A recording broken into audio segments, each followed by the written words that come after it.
everyone. I'm Francine Crawford.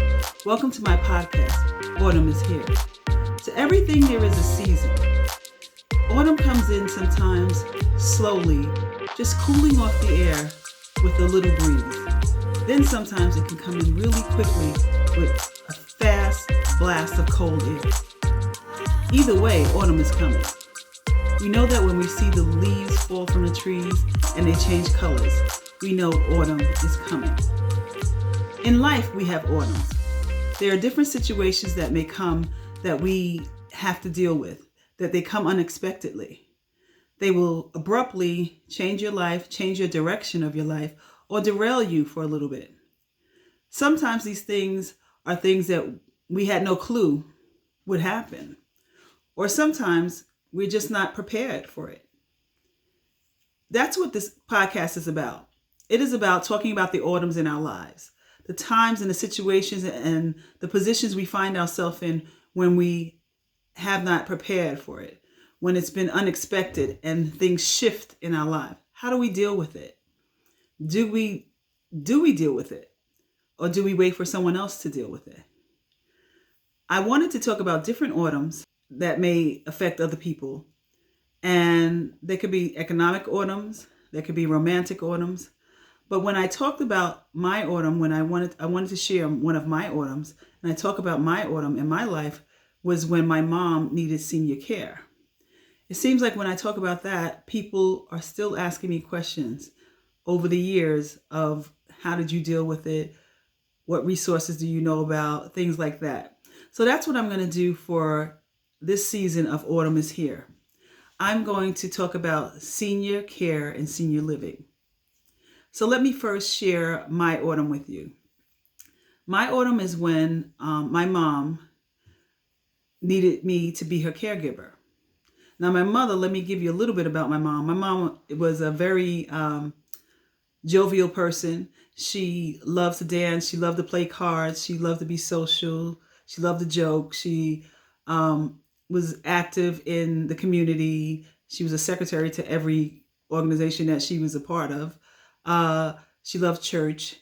She got around by herself, no problem. She retired in her 50s. She just decided one day she just did not want to work anymore. So she retired in her 50s. From then on, she started to go to senior citizen centers. So that was kind of her job because she went to different centers. She went to centers in different areas, wherever. She didn't drive, but she took a train or she took a bus, and some she could walk to, was a few blocks away, so she could walk to. And she loved doing that. She loved being social. She loved doing that. She would actually get the calendar that they would have for lunch, and they would tell you what they were having for lunch each day. And whichever one had the lunch that she wanted, that's the one that she would go to. Or when they had an event that she likes, if they were going to play bingo, or if they were going to see Judge Judy or something like that, then that's the one she would go to for that day. So she was a member of all of these different senior centers, and she was having a good time. One day, when she was around 60, she was diagnosed with diabetes, where she had to take an insulin. Now, my mother was definitely afraid of needles. So I walk into the house and she is preparing to give herself a needle. So I was like, what are you doing? And she's like, no, the doctor told me that I'm diabetic. I was like, what? And she's like, yeah, I have to give myself this needle. I was like, no. I said, are you sure? I said, call Miss Sally. She's diabetic. I said, maybe she can help you out. She said, oh, no, everybody's doing it. Okay. So if you're happy, I'm happy for you. I didn't know how to respond to that. That is how my mother is. She wanted to do it on her own. Everybody else was doing it. She didn't want to feel left out. So she was a little excited about that. Fast forward, probably about 7 years after that, my mother was very meticulous about her diabetes and taking the chart. And she made a chart and she was taking her levels and putting the dates down and everything. She did that. She had books of that. One day I came and I saw it. She didn't do it. And I said, Ma, I haven't seen you, put your record down in your book. So I don't do that anymore. I said, why? She said, because I'm not diabetic anymore. Why, did the doctor tell you that? She said, no, I'm just not. I panicked. I took her to the doctor. They took some tests, whatever, brought her back. They said she's correct. She's not really, she doesn't need the insulin at all. We'll give her a pill, but she's really, her levels are good. Okay. How she knew that, I don't know. So he said, is anything else happening? So I told him, like, she, used to go out a lot and she stopped going out. Like, she doesn't go out the yard. And sometimes we tell her that, we're going to take her out. And she's like, okay, she'll get dressed and then she'll take off her clothes and forget that we were going to go out. So I was telling him these different things, and he says, oh, she's getting dementia. Okay, you're going to have to look for a home. So I got insulted, and I was like, what are you talking about? I'm not putting my mother in a home. I said, dementia? I said, my grandmother had dementia. She was senile. She would forget her keys, forget a wig, whatever, but, she was fine. That's part of getting old. He said, it's not going to get better. So, I took her regularly to the doctor, whatever. And, over a couple of years or whatever, started getting worse. She really would kind of like forget kind of like what she was doing, where she was at. She would forget like the time of day, whether it was day or night. She would forget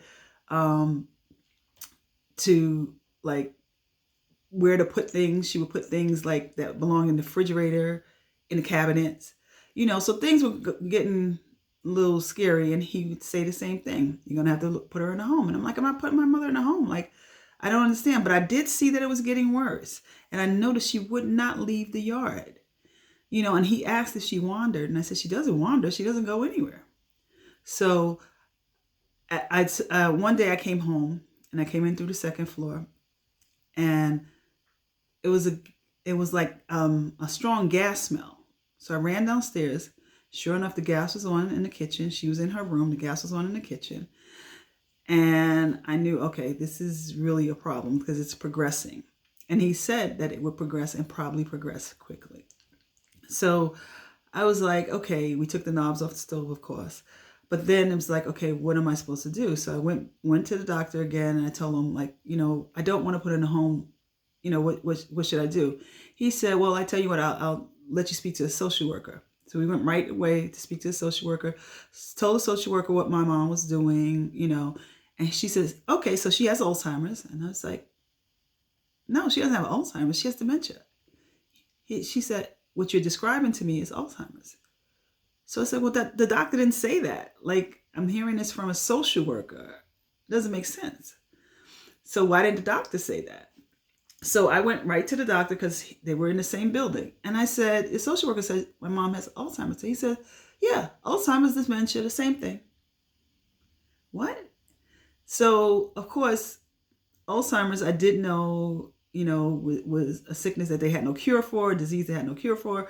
I knew that, but I didn't really know what it entails and how it affects you and things like that. So I panicked and I was like, it's the same thing. Like, my grandmother didn't have that. She didn't act like this, So I went and I started researching it and looking at different things and trying to figure out where to get the right advice. Because if the social worker had different advice from the doctor, then who has the right advice? So I called the Department of Aging. They gave me a whole different story. So this was, I would say, we didn't realize it, but it started around 2002. But this was like around 2000, I guess, 6 or something like that. And we were wondering like what to do. I just didn't know what to do. I was pressed, and I had to make a decision on something that I was emotional about, and that was very, very serious. I found myself looking for places for her to get help, to have home attendants, see if she was eligible, found out she wasn't eligible. There's all these different things all at once, and I had to work, so it was very hard on me. That's why I'm doing this podcast. I don't want anybody else to be out there with no information, nowhere to go. Like, I didn't know where point A was, and I didn't know anybody else that was going through the situation. So I know how I felt. I felt lost. And I was angry. Like, I was just upset. I don't know. It was just too much. And I don't have sisters and brothers. So it was me trying to figure out what to do and make the right decision. You want to make the right decision for the person that you care for. Now, this podcast is Autumn is Here. I like to look at things as if the problem is already here, then let's deal with it before it actually gets here. If I were prepared, or if I knew anything about Alzheimer's, or I even thought that that's what my mom had, I would have asked the doctor. I would have challenged him 4 years ago. What do you mean I have to take her to a home? Why are you acting like it's so serious when all seniors get this? But I didn't challenge the doctor. One, you may not challenge the doctor because he's a doctor and you just assume what he says is right. That wasn't why I didn't challenge him. I didn't challenge him because I was in my feelings. Like, how dare you say I have to take my mom to a home? When you're caring for somebody, kind of can't get in your feelings. You have to stay focused so you can make the right decisions. And I was in my feelings, so I didn't challenge him. There are other things that happen to seniors. It doesn't have to be Alzheimer's. It could be, God forbid, they can get a stroke. They can fall and hurt themselves. They can have heart problems where they can't get up and do the things that they used to do. Their sight can go or dim, and they should not drive. So what I'm suggesting today is that if you are in a situation where your parents are getting older, or you have a spouse that may not be as strong as they used to be, then it's time to talk about it, to ask the questions before things happen, to watch them and see if they're declining in any way. That's what this is about, to have the conversations. Some of the things I will suggest today, I'm just going to suggest some things that maybe you haven't thought about. If there's someone in this situation, if there's someone that possibly could be in this situation, and there are things that you may not even thought about. One of the things that is important is that you not only call and talk to them. And I know we have FaceTime and we have all these different electronics and Zoom and all that. And that's fine and good to keep in touch. But you have to visually go and see. You have to physically go there and see them, visit with them, see them. Because one, they can tell you anything. Okay, especially if your parents were independent or your loved one was independent. They can tell you anything. And they're going to tell you, that they're okay, because if you're independent, you don't want to bother anybody, even if you have an ache or pain or you can't really see, or you need help getting around or getting groceries or whatever. A lot of times their pride gets in the way. So my suggestion is to make sure that you visit, you sit with them. If you live in a different state, if you live across town, wherever, come visit them and see how they're living. See how they're keeping the house. Those are telltale signs. If they were always a very neat person and now the house is disheveled, there's something going on. Watch them and see when they drink their tea. Is their hand shaking? There's something going on. Maybe there's something else that's happening. Make sure that they're don't have any bumps and bruises on them. Because if they fall or something, sometimes they get embarrassed and they won't tell you. So if you can see them, on FaceTime, you might not see their legs. When you get here, you might get to their house, you might see their legs, and you say, what is that scar on your leg? What happened? Maybe it's the coffee table that sits in the middle of the room. Try to move their furniture out their way so they have space. You might just need to rearrange their house. You might need to do different things that will help them to be safe, because you want them to be safe. You might start thinking about, okay, maybe they shouldn't drive anymore because they can't hear or they can't see or whatever, and it's very hard to take away someone's keys. So that's a very delicate situation. And all this is delicate. I'm saying to approach it with love and approach it with patience, but don't ignore it. Approach it. Also, I think you should have deliberate visits. So say if you live in the house, like I lived in the house with my mom, make deliberate visits. Go there to get information. Find out about their medical treatment. Find out their doctors, where they go. Do they just have a primary doctor? Because as we get older, we need more doctors than the main one. Like, we need different doctors. Do they go to the dentist? It's very important to do that. Do they go to the eye doctor? Are they still wearing the same glasses that they wore for the last 10 years? You know, ask the questions, watch them, observe them, and see, because before they decline, you may be able to help them. And if you get them to talk and they're not resistant, that's a great thing.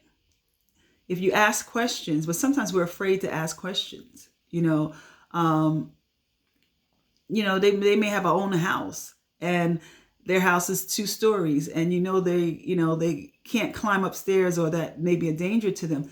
Just ask the question, mom, dad, were you thinking about possibly moving maybe into a co-op, maybe into a 1-story house, something like that? Ask the questions. Maybe they'll say yeah, but they don't know how to do it. They don't know how to start doing that, but they're not opposed to it. Talk to them ahead of time. And if you have siblings, please talk to your siblings. It's good to have everybody on board before something happens, because things like this can tear apart families. Everybody wants to make the decision in the panic time because everybody is emotional. It's good to talk to your siblings and say, you know what, if something happens to mom or dad, or they get sick or weak, what are we going to do? Are we going to move them in with us? Is somebody going to come here and live with them? Can they afford to have a home attendant? There are things that you can do ahead of time. If you have a few sisters and brothers, and your parents are like 70 and they seem fine, at one point, maybe they may not be fine. If you find out if they have insurance that may cover them to have a home attendant or things like that will help them along, or nurse that comes in, or you can start saving now. Everybody can put in $25 a week or $20 a week, and your parents may not need it till they're 80. But that would be a good sum of money that, okay, we have enough that we can hire somebody to help them. And at least that buys some time, because people are living longer. I have an aunt that's going to be 90 this year and an aunt that's going to be 100 this year. So people are living longer. So I'm not saying that the money will last forever, but at least it buys you some time and some comfort, and you can make more decisions to their health depending on what's going on. So, come to their house and look around. Smells. You can't smell over the phone, okay? Over FaceTime. But come to their house and see if there's smells. There might be things that smell sour. Go to the refrigerator. Make sure they don't have sour food so they won't get sick. Smell around the house. If the house smells and it's not fresh, maybe they smell. Maybe they're unable to clean themselves properly. And maybe they need some help now.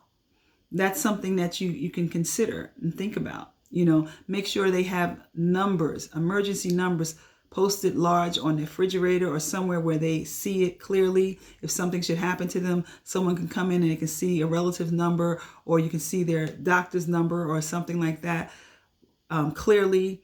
So at least they can get help quickly and information to you. Give a neighbor a key if they're not living with you or by you, or talk to a close relative, maybe their sister or their brother that lives close, or a niece or something lives closer, and they can get to them before you. So talk to them about arranging that they stop by a little more often and just check them out and see what's going on, or that a neighbor has your number that they can call you if anything should happen. I know that everybody doesn't live close to their parents and things like that, but there are ways that we can do this, that a community of people can help out. Sometimes they go to an organization, sometimes they go to a church.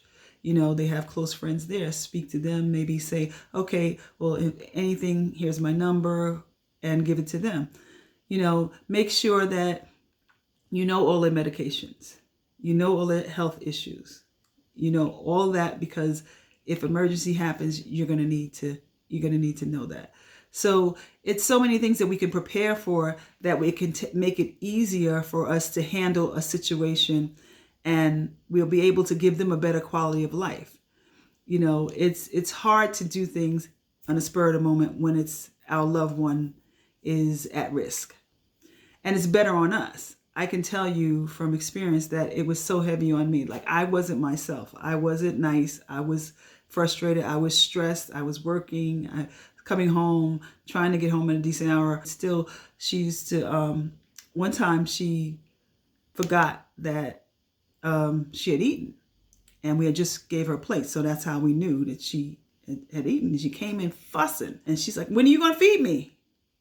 Like, "We just fed you. We just gave you a plate." And she said, "No, you didn't." So I went in the room, saw the plate, because I said maybe she didn't know it was there. And she had eaten everything. So I said, "Mommy, you ate." "No, I didn't." "Yeah, you did. You ate this food. What happened to it?" "No, well, make me a plate anyway." Whatever. So we did, but it clicked because the social worker had told me that with Alzheimer's, your brain tells you different things. Your brain makes you not aware of things that you're normally aware of. And it clicked. And it clicked because I had the information that the social worker gave me. That little bit of information let me realize this is something more than dementia. This is something that is unexpected, that's going to happen, that it's not going to get any better, and really odd things are going to happen. Like her not remembering within 15 minutes that she ate. She would be docile sometimes, which is quiet for no reason. I didn't know why. At some point she would be very mean, and things like that. Notice these changes because I ignored them. I didn't know that this was a sickness. I just thought, oh, she's being moody. Okay. Oh, well, So that's what this is about. Just to give some information, give some help. Think about living arrangements.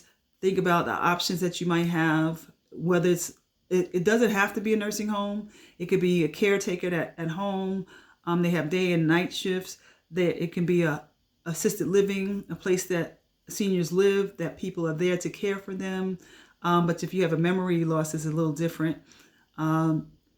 It could be like they can relocate with you if that's a possibility. But those are things that you should think about ahead of time.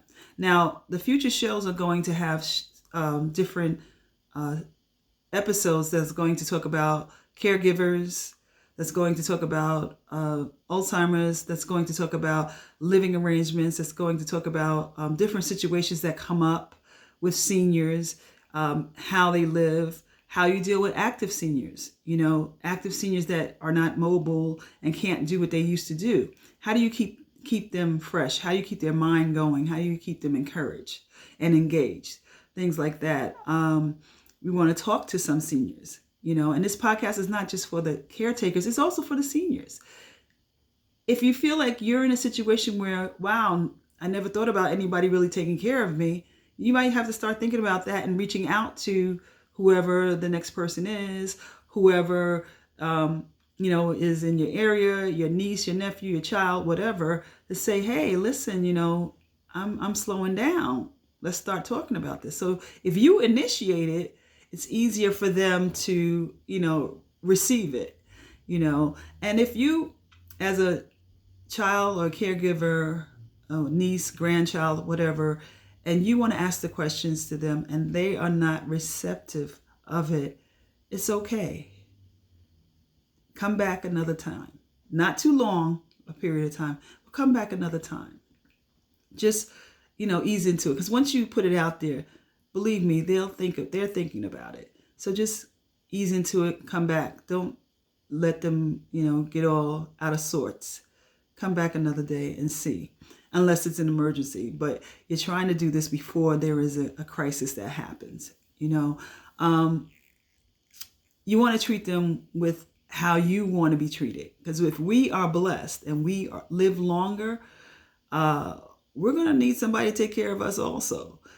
So it behooves us to try to figure out how to deal with these things and what is offered to us. What are the benefits that we may have with Medicare and Medicaid or whatever situation, retirement plans, things like that. What are benefits out there? What are the things that they're doing out there in the medical field that may be able to deal with some of these issues that they couldn't deal with before? Like Alzheimer's, they're dealing with that in a different way now. They have more things and more resources and they have more information on it, so that the government is actually helping out a little bit more. So things are happening and things are growing. So that's what this is about, just to give you information, to let you know you're not alone, to let you know that it's an important thing to do, to be a caregiver, whether you're a professional caregiver or you're a personal caregiver with someone in your household or a family member. It is an important thing. It is a sacrifice, and we know that it is needed, and it's going to come. Autumn is going to come. It's going to come sometime. And this is something that we can prepare for, because we want to keep the peace in our family, and we want to keep the love, and we want to keep the quality of life for our seniors. Seniors are they're underserved. They're underserved. And we know that when we have a crisis and this happens, and there's a problem in the nursing homes and not enough people taking care of them, or seniors that were found not well in their house during this crisis time because there was nobody there to check on them. So we know that they are underserved. So let's put the focus on them a little bit more and prepare and just show them that they're loved, they're important, and that we care. Any senior in your life, it could be a neighbor. It doesn't have to be, your parent. It could be a neighbor. It could be an old friend of the family. Checking on them, see that they're getting everything that they need. Okay, thank you. I'm just going to let you know that this is my first podcast, and I'm going to air every Sunday at 3 p.m. And we're going to have different guests. We're going to have a lot of variety of different things. So please stay tuned. You can reach me at Instagram, Autumn is Here 01. Instagram is Autumn is Here 01. You'll see me there. You can reach me there. You can give me some feedback. You can reach me at FCINE Crawford. That is my Facebook for Autumn is Here. So you can also reach me there. And you can text me at 914-361-5585. Text me, let me know what you think about the show, or any questions, or anything that you think is interesting, or just anything. Say hi. Text me and say hi. I have a Twitter, is Autumn is Here 10. Autumn is Here 10 is my Twitter, and Autumn is Here 10 at gmail.com is my email. Autumn is Here 10 at gmail.com. The only one that's 01 is Instagram. So whichever is your social way to communicate, please hit me up. Let me know what you think, and let's talk about it. Let's have the hard conversations. Have the hard conversations with your family and with your loved ones. Have them before you are forced to have them. Okay, that's my time. Thank you all. Have a great evening. Good night.